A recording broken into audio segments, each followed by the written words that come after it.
Welcome to Football Manager 2024. We are going to simulate 100 years into the future to see what FM24 thinks is going to happen.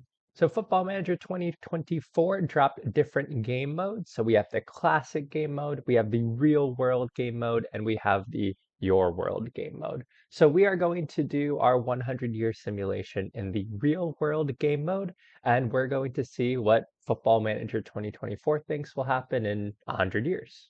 We'll also briefly check on the progress of the Philippines over the next 100 years. However, Football Manager 2024 is still in the beta stage, so they haven't dropped the in-game editor or the pre-game editor, so we can't do any experiments at the moment with the Philippines national team. And I can't load the Philippines Football League yet because we don't have the pre-game editor. So we'll just check on the national team kind of briefly over the next 100 years, and we'll see what happens with the Philippines at kind of the base level of the game. So with that, let's start simulating 100 years to the future. I think we'll make a pit stop along the way. Let's go 10 years into the future to see what kind of the current players do. We'll look at who wins the Ballon d'Or, who's winning the Champions League, World Cup, etc. And then we'll go our full 100 years into the future to see what happens. So I'll see you all in 10 years in 2033. Welcome back. We are 10 years into the future in 2033. Unsurprisingly, Erling Haaland looks like the best player in the world, even at 32 years old. He's absolutely phenomenal. But we're also starting to see some of the best wonder kids at the beginning of the game coming through. Looks like we have Yusufa Moukoko here, who looks pretty good. Giorgio Scalvini, of course, one of the most signed players from last year's version of the game. We have, Warren Zaire-Emery. That's a little bit interesting. So we have some good players here. Let's see what's going on around the world. Let's start off and seeing who won some of the World Player of the Year, Ballon d'Or, Young Player of the Year awards, things like that. Well, Erling Haaland has absolutely dominated the World Footballer of the Year. My word, he won all of them except for the most recent one, who unsurprisingly won by Lamine Yamal, who looks absolutely amazing in the game. Lamine Yamal is going to be a phenomenal player. Keeping look through here, let's start World Goalkeeper of the Year. Unsurprisingly, Ederson and Alisson winning a lot of those. Golden Glove, probably Ederson and Alisson as well. Thibaut Courtois also winning it, and Guillaume Restis, all right. He might be one to look out for. If you're looking for a good goalkeeper, he might be one to look out for. Starting off at Toulouse, looks like you can sign him pretty early into the game. He turns out to be a phenomenal player. Take a look out for him. We have another guy, Nicholas Heidel, who starts off in Austria. That's interesting. So a couple of players potentially to look out for if you are looking for some goalkeepers. Looking at our Goal 50 award, Kylian Mbappe and Erling Haaland. I'm surprised Kylian Mbappe hadn't won a World Footballer of the Year. Next Gen, I think, is one that everyone is going to want to look at. So the most recent one, obviously Jude Bellingham, Antonio Nusa winning it. That's interesting. He's a player who becomes really good. Another one to look out for. Unsurprising, Lamine Yamal doing well.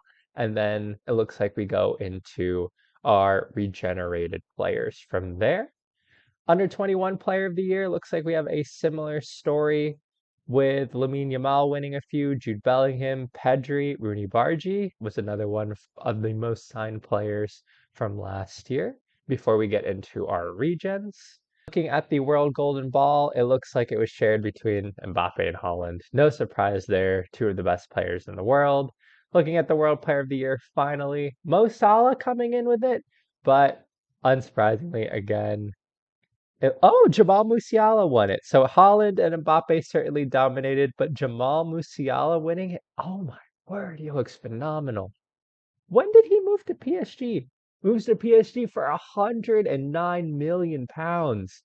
And some of these goal totals for a midfielder is absolutely phenomenal. Well, there's some. And we got this guy here, Asan Ouedraogo, who looks amazing. So he starts off at Schalke. He is definitely one to look out for as well. A player who starts off at Schalke, plays in center midfield, absolutely phenomenal. he might be another one to look at signing much earlier in the game as well. Taking a look around Europe at the Champions League, looking at the past winners of the last 10 years. I mean, wow. City absolutely dominating, winning four in a row. Then Liverpool, then City winning it again. But Real Madrid and Liverpool getting their way in recent seasons. Looking at the Europa League, it looks like a few English teams have won it. Liverpool, Tottenham, Aston Villa, and Newcastle. But Bilbao, Sevilla winning it as well, with Inter, Porto, and Stuttgart getting in the action. Nothing too surprising in the Europa Conference League either. Aston Villa winning it in the early years, Manchester United actually winning it as well, and Fiorentina winning in most recent years. Looking over in Asia at the Asian Champions League, it looks like a lot of Saudi Arabian sides winning it, Al Sadd winning it. I think they're in Qatar. Yep. And it looks like they've been dominating. It looks like Junbuk, who's from South Korea, Ulsan as well, who I believe is in South Korea as well, getting in on the action. But the Asian Champions League looks like it's been kind of dominated by the Middle Eastern sides. And finally, 10 years into the future, nothing really different with the Philippines, now ranked 129th in world rankings. Looking at their overview, just the two Peace Cups that we've always had. We did get up to 122 there, but it doesn't look like we've won anything, haven't really qualified for much. So nothing really new as far as the Philippines is concerned. So that is what is up in 2033, 10 years into the future. At this point, let's move forward 100 years into the future and see what weird stuff is happening then. Welcome back. We are 100 years into the future in 2123. Let's see what's happening around the world. Starting off with the Champions League, I already see something interesting. Dunfermline Athletic have won the Champions League in 2117 from the Scottish Premier Division. Unbelievable. So let's start from the beginning, or let's kind of start from where we left off before. So nothing really weird happening throughout the 2040s. Benfica won in 2042. That is a very interesting result there. Nothing super interesting otherwise. Kind of all the expected winners. Atletico Madrid and PSG doing really well. Napoli getting in to a Champions League final. Rangers making a Champions League final in 2083. Liverpool losing 4 Champions League finals in a row. That is heartbreaking. But Motherwell getting in on the action in 2091. And then I think we saw Sparta Prague getting in 2087. Motherwell again making 2 finals in 3 years. That is very interesting. And I think the big one, Dunfermline Athletic. Wow, some big differences in the Champions League. Switching over to the Europa League now, and some interesting entrants here. We have Wraith Rovers, who are from Scotland. I have never heard of them before, but they made a Europa League final. Partick Thistle as well. Looks like we have a lot of Scottish teams. Oh, Hapoel from the Israeli League, making it in 2110 and actually winning it in 2108. That's interesting. Dunfermline Athletic again. Sparta Prague again. It looks like we have some interesting teams there. HJK. We have a team from Finland making a Europa League final. That's very cool. Again, a lot of Scottish teams here. Continuing to look down, the Scottish teams are actually doing quite well as far as European competition is concerned. That's really good to see. Hearts making a final. I don't see any other real interesting team, though. I think it's very cool that we saw someone from Finland getting into a final. So that was very interesting. And now we're back from where we were before. So some interesting entrants into the Europa League. Let's take a look at previous winners of the Europa Conference League as well. See what's happening over there. So looking at past winners here, scrolling all the way up to the most recent. Who is Ternov? Spartak Ternov. We have a Slovak team who made a final. Unfortunately, couldn't win it, but that's very interesting. Victoria Plzeň from the Czech First Division. AEK from the Greek Super League. Göteborg from the Swedish First Division. Who are this team? We have a team from Romania winning the Europa Cup. Some very interesting teams in the Europa Cup. Gibraltar, is that what I'm seeing? We have a team from Gibraltar winning the Europa Conference League. How cool is that? Another Slovak team? Wow. Puskas Academia. Oh my God, from Hungary. Wow, the team's making it into Serbia. The team's making it into the Europa Conference League. This is wonderful to see. Maribor from Slovenia, a team that I don't recognize from Hungary. Servette from Switzerland.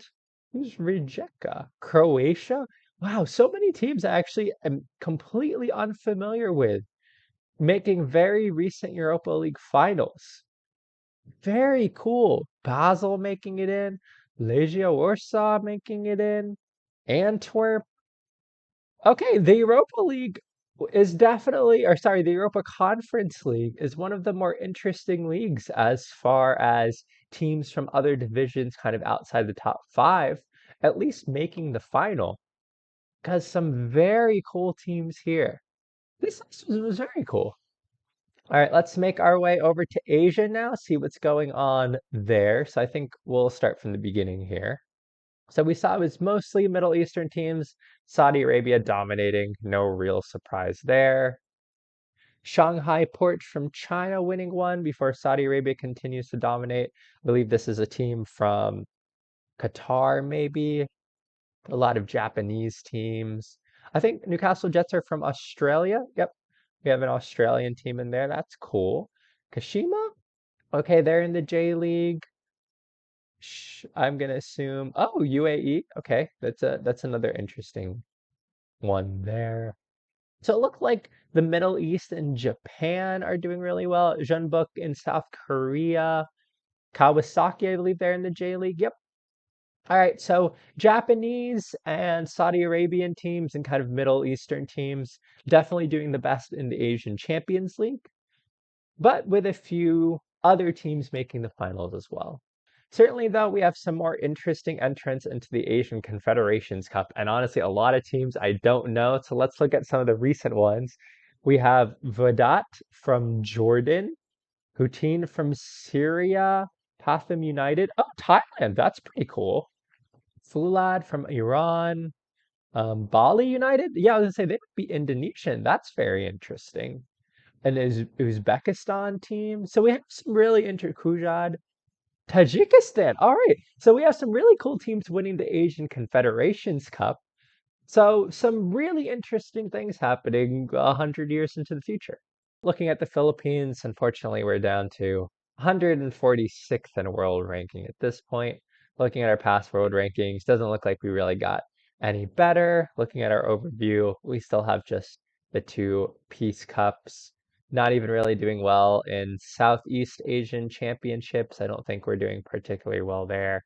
Dominated by Malaysia, Thailand. Thailand usually dominates this in previous version of the games, but nice to see Myanmar, Malaysia ended up dominating in recent years. Cambodia even making a final as well. So some interesting things happening there. And I think the final thing we'll look at is what has happened in the World Cup 100 years into the future. So going back 2026, Norway with Odegaard and Holland winning it. That's that would be a heck of a World Cup. Looking at it, nobody really unusual. Nigeria making a World Cup final and Serbia making a World Cup final, those would be really cool. Uruguay making back-to-back before winning it in 2062. Brazil losing, that would be devastating. The USA making a World Cup final there and then finishing third. Bulgaria winning one, that's pretty interesting. China making a World Cup final, finally an Asian entrant into the World Cup final, so that would be really cool. Don't see anything. Oh wow, Israel getting third and then second, but losing to Scotland. Scotland have been wonderful in this save. Well, all right. I mean, some pretty interesting things happening in the World Cup. That's what I've got. Football Manager 2024 with the real world game mode 100 years into the future came up with some pretty interesting things happening in the Champions League, Europa Conference League, World Cup, Asian Champions League. so on and so forth. Well, I hope you've enjoyed this video. If you're playing the Football Manager 2024 beta, I hope you're enjoying it. Obviously, FM24 will come out soon, and we'll be back with lots more in-game editor type experiments or pre-game editor type experiments when FM24 comes out and is released in its full version. But until then, I hope you all have enjoyed this video. I hope you all are having a wonderful week, and I will see you all soon. Bye!